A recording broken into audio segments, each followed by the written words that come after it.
യൂട്യൂബിൽ ഒരു വീഡിയോ ഉണ്ട്, പോയി കണ്ടാട്ടെ. സിയാറ്റിൽ മേഖലയിൽ നമ്മുടെ നല്ല കുറേ പട്ടാളക്കാർ ഒരു താഴ്വരയിൽ നിൽക്കുമ്പോൾ ഒരു ഇരുമ്പ് ടിന്ന്, ആ ടിന്നിൽ തലയിട്ട് ഒരു കരടി ആ ട്രാപ്പിലായിപ്പോയി. അതെന്തോ ഭക്ഷണത്തിന് വേണ്ടി ആ ടിന്നിൽ തലയിട്ടതാണ് കരടി. ആ ടിന്നിൽ തലയിട്ടപ്പോൾ സ്തോത്രം, അതിൻ്റെ തല അതിൽ നിന്ന് ഊരുവാൻ കഴിയുന്നില്ല. ദിവസങ്ങൾ, ആഴ്ചകൾ, ഒരു പക്ഷേ സ്തോത്രം അതങ്ങനെയായിരിക്കും.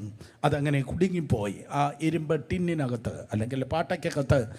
ആ നല്ല കരടിയുടെ സ്തോത്രം തല കുടുങ്ങിപ്പോയി. അതിങ്ങനെ നടക്കുകയാണ്, അതിനെ കഴിക്കാൻ പറ്റുന്നില്ല, സ്തോത്രം പുറം ലോകം കാണാൻ പറ്റുന്നില്ല, അത് ട്രാപ്പിലായിപ്പോയി.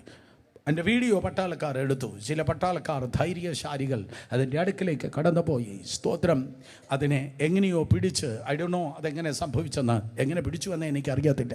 എന്നിട്ട് സ്തോത്രം അതിനെ ആ ട്രാപ്പിൽ നിന്ന് അല്ലെങ്കിൽ ആ പാട്ടയിൽ നിന്ന് അതിനെ സ്തോത്രം ഊരിയെടുത്തു, അതിനെ വിടുവിച്ചു, അതിന് ആഹാരം കൊടുത്തു. ബ്രെഡോ മറ്റോ ചപ്പാത്തിയോ, ഏതാണ്ട് എന്തോ ചപ്പാത്തിയോ മറ്റോ ആ സ്തോത്രം അതെ കരടിയുടെ മുൻപിൽ ഇട്ടുകൊടുത്തു. ദിവസങ്ങളായി കാണും അത് ഭക്ഷണം കഴിച്ചിട്ട്, ദിവസങ്ങളായി ഭക്ഷണം കഴിച്ചിട്ട് ആർത്തിയോട് അത് കഴിച്ചു.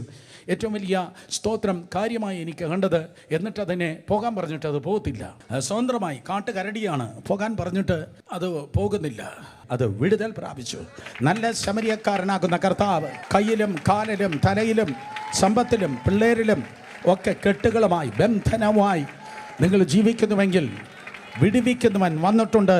അവൻ കാരാഗ്രഹം തകർക്കുന്നവനാണ്, തകർത്തവനാണ്. His name is jail breaker. യേശുവിൻ്റെ നാമത്തിൽ നിങ്ങൾ പാരതന്ത്ര്യത്തിലല്ല ജീവിക്കേണ്ടത്. പണ്ടൊരു കവി പറഞ്ഞതുപോലെ, ബന്ധന കാഞ്ചന കൂട്ടിലാണെങ്കിലും ബന്ധനം തന്നെ പാരിൽ. അർത്ഥം സ്വർണ്ണ കൂട്ടിൽ കിടന്നാലും സ്തോത്രം അതിൻ്റെ പേര് ബന്ധനം തന്നെയാണ്. എന്നാൽ യേശുവിൻ്റെ നാമത്തിൽ നോ, ഒരു ബന്ധനവും നിങ്ങൾക്കുള്ളതല്ല. സ്തോത്രം, കർത്താവ് നിങ്ങളെ സ്വതന്ത്രമാക്കുന്നവനാണ്. ഒരു ജയിലും നിങ്ങൾക്കുള്ളതല്ല. ഒരു വാതിലും നിങ്ങളുടെ മുൻപിൽ അടയാൻ സ്തോത്രം ദൈവം സമ്മതിക്കയില്ല.